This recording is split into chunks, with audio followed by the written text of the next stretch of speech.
అవును, నీకు ఈ నెంబర్ ఎవరిచ్చారు? ఏ, ఈ రోజుల్లో నెంబర్ కనుక్కోవడం చాలా ఈజీ అబ్బా. అవునా? యా. అయితే 3rd ఫ్లోర్ లో సంజయ్ అని ఉంటాడు, అతని నెంబర్ కనుక్కోవా? He's my crush. ఖచ్చితంగా మీ అన్నయ్య నీకు పెళ్లి చేసేలోపు నువ్వు లేచిపోతావే. నో, చదివింపులు ఇంపార్టెంట్ సార్. ఎన్ని గిఫ్ట్స్ వస్తాయో తెలుసా?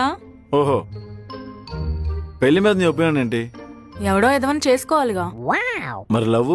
ఇప్పుడున్న వాళ్ళందరికీ బ్రేకప్ చెప్పాలి కదా. ఆ రోజు జోక్ అన్నావు, ఈ రోజు కూడా జోకే. నువ్వు తిన్నగా మాట్లాడవా? నువ్వు తిన్నగా మాట్లాడావా? సర్లే, నిన్ను పడేయాలంటే ఏం చేయాలి? ముందు మా అన్నయ్యని పడేయాలి. మీ అన్నయ్యని పడేయాలంటే? అప్పు తీసుకుని పారిపోవాలి. ఆటోమేటిక్ గా హార్ట్ అటాక్ వచ్చి పడిపోతాడు.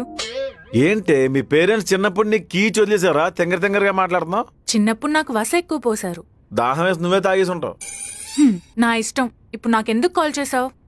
ఈసారి బిగ్ బాస్ లో ఎవరు ఎలిమినేట్ అవుతారో కనుక్కుందామని.